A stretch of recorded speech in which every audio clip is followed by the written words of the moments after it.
Hi, I'm Hannah Jones and welcome to this week's MASTS cast. In this week's episode, I chat to Dr Rachel Shucksmith from the Marine Planning and Governance MASTS Forum about their latest successful bid, and I talk to Dr Georgina Robinson, a postdoc in SAMS who works in Mauritius, where they have just had their largest ever oil spill around the island. So we'll be finding more about that later in this episode. But first, a mention, and for the very last time, about the MASTS webinar series. This week, it was our very last webinar for 2020, and it was hosted and presented by Dr. Carlos Luera from the University of Stirling, and his talk was titled Stormy Seas on Sandy Coasts, Morphological Impacts of Exceptional Storms, Beaches and Barriers. If this is something that you would like to check out, it is recorded and uploaded to the MASTS YouTube channel, the playlist for all our webinar series. All our previous talks can be found there, so if there was a talk you missed and you've been meaning to catch up, you can find it there alongside all the other webinars that happened this year. And I should say thank you to all our other webinar presenters. There were 23 webinars in total, spanning 5 months, and we had audiences from all around the world. People joining in from Australia, Japan, India, Canada, US, Chile, Peru, everywhere. There were audiences and they submitted fantastic questions, and we can only hope to grow that audience next year as well. And now for my chat with Dr. Rachel Shucksmith. She is the convener of the MASTS Forum in Marine Planning and Governance, and they have just been awarded a contract with the Parliamentary Committee that is titled International Comparisons of Implementations and Governance of Marine Spatial Planning. This work will build upon an interim report that was released a couple of months ago, which is publicly available online if you want to check it out. And I asked Rachel, what did this first interim report find? And then we discussed how is the forum going to get involved in forming that final report. Well, yes, as you say, the Parliamentary Committee produced an interim report after doing quite extensive consultation with the existing regional marine plans. They visited both Shetland and Orkney and also the Clyde, and they also had a call for evidence for which the forum responded, as well as a number of forum members. And after that, they identified key areas that there was still, they felt either knowledge gaps, or they could be benefit from looking at how this marine planning was being undertaken internationally, and so what lessons we could bring from those international comparisons to the effective implementation of marine planning in Scotland. So the number of questions they raised, for instance, is how is marine planning being implemented in a legal way? What legislative measures are being brought in?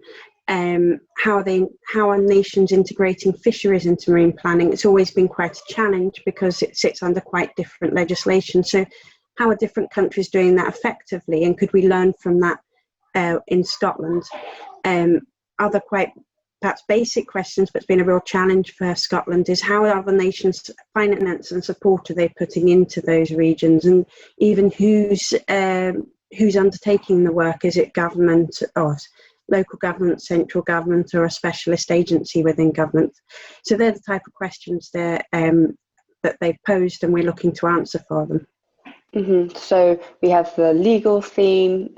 We also have a couple of other themes that I think you mentioned that you and your other colleagues are going to be working on. Yes, that's right. So I guess it's split under 3 themes: implementation and governance, and that's really looking at the legal side, and also that fisheries integration side then, and that's going to be led by Michelle Slater at University of Aberdeen. Obviously Michelle is one of the UK, or is the UK leader on kind of these marine legal issues, so really benefit from her experience and international experience and knowledge on these issues. And then the finance and resourcing, I'm going to lead on that theme, as well as some of the fisheries integration elements, and contacting these other examples internationally to discuss with them how exactly the process has been working. And then Tim Stefano, who's at the University of St Andrews, is going to be leading on the stakeholder and community engagement side, and looking at in what way and at what time you might involve the wider community, so that the local communities can really benefit from the implementation of marine planning, and that they can also feel included in the process. Excellent. And this is work that's already kind of started within this forum and your colleagues. And when can we expect your work to be included in this final report? Yep, so it's quite a we've got quite a tight deadline from Scottish Parliament, so we're going to be delivering to them by the beginning of October. So we presume it will be presented to the committee before Christmas. If you would like to check out the interim report, please look at the link that is below this video. You'll be able to find out all the information you need there. And when that final report becomes available, we will also circulate that as well. But now for my second interview with Dr. Georgina Robinson. She is a postdoc at SAMS, but is based in Mauritius due to her research, and she was recently awarded the UKRI Future Leaders Fellowship for her upcoming work looking at overhauling excess nitrogen that is produced from the aquaculture and agriculture systems that are on Mauritius, to then use that excess nitrogen to feed sea cucumbers and marine worms as well. And that's what she is hoping to do, but right now she's actually spending quite a bit of time helping on the island with its volunteers to overcome the largest oil spill that has happened around the island in its history. So I had to ask her, what is it like right now and what's been taking up her time? Yeah, so we had this freighter ground itself on the reef in Point Desny, which is down in the southeast of the island, on the 25th of July. And subsequently, after 13 days, it developed a leak and started leaking oil into the reef. And this is an incredibly beautiful and pristine part of Mauritius. There's a number of Ramsar sites in the mangroves and wetlands. There's the Blue Bay Marine Park, one of two marine parks in Mauritius that was just adjacent and luckily hasn't been impacted. And also the island of Îles aux Crêtes, where the Mauritius Wildlife Foundation has spent 35 years of conservation and restoration projects. So this is where all of the very rare species of reptiles and trees and birds are located. So obviously when the oil spill started to leak from the ship, it was coming and flowing directly around this island. So there was a huge community mobilization immediately to start the production of artisanal booms, to try and stem the flow of oil onto the coastline, onto the mangroves.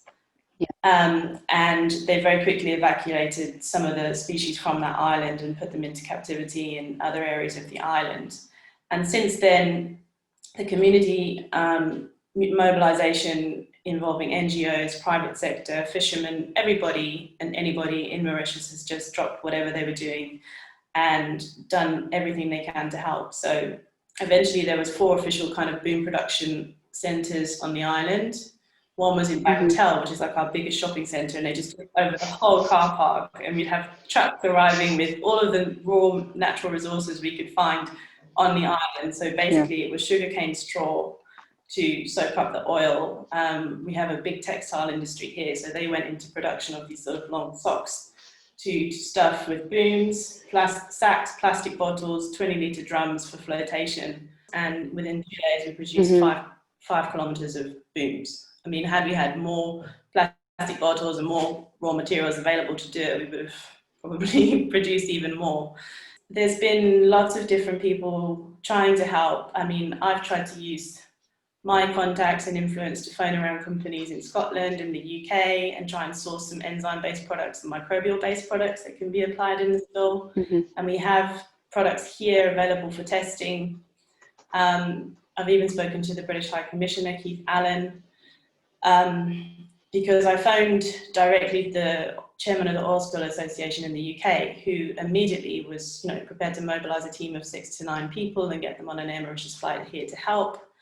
But we already had an expert here from the UN who was dealing with things, and at one point, it was deemed that sufficient equipment existed and then sufficient expertise existed, and then very rapidly we already had 97 experts in Mauritius who've come to help, and subsequently the UK has sent experts from CFAS and DEFRA. So I'll be meeting with the UN guy later this week to see what the next steps are, but as far as what's happening now is the Ministry of Environment, in collaboration with a local company, a French company, has been charged with the cleanup. I mean, they're estimating this is going to take about 10 months.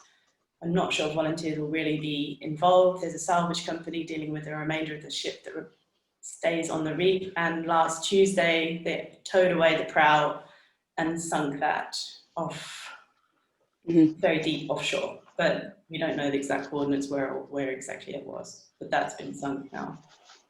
Okay, understood. So this only happened a month ago on the 25th of July, and you've got just under 100 experts from all around the world, it sounds like, who've come to Mauritius to kind of provide guidance about this and a sort of game plan that's going to be happening over the next few months, next 10 months, it sounds like.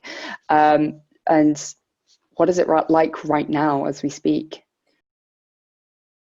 Right now, the situation is quite difficult politically. A lot of people are angry with the government for being very slow to respond. I think that, you know, there was an amazing mobilization now, but it has to be controlled and coordinated, the response and the relative, you know, different companies, and have to liaise with the government and the Foreign Office to lead a coordinated response.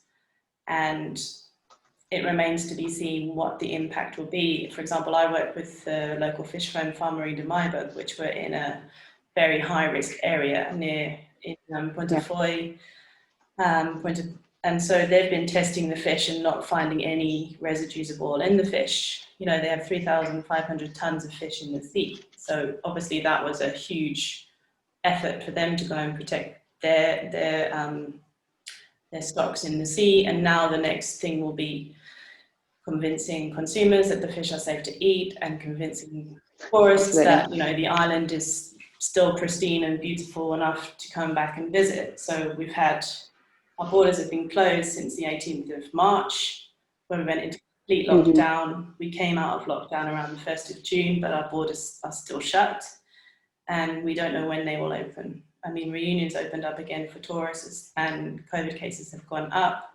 So we've had COVID, the blacklisting on the EU, and now the oil spill. So all of these things are having a huge impact on the economy. Yeah, absolutely. And in terms of, you know, the fishermen and their livelihoods, they're already picking up elevated levels of arsenic in fish in Mauritius waters. So there's going to be a lot of monitoring and evaluation that needs to be done to follow up the impacts. Absolutely. Thank you, Georgina, for speaking to us today. Please keep us posted with how things go out there. And of course, if there's anything that we can do at MASTS, getting researchers more involved, offering advice if they can, or at least with our contacts, please let us know, and we will try and help you where we can. Best of luck with the next few months. I'm sure they're going to be very trying for everyone on the islands. And I hope this doesn't impact, obviously, the environment too much, but also your research that you're also doing out there. So thank you very much, Georgina, for speaking to me. If you would like to get in contact with Georgina, I have provided her email below this video, and feel free to get in contact with her. Alternatively, just contact MASTS as well if you would like to find out more information about how you could potentially help with this as well. That's everything for this week. Just a reminder, the 31st of August is the deadline to submit an e-posted abstract, so make sure that you get that in there to feature in the MASTS annual science meeting this year.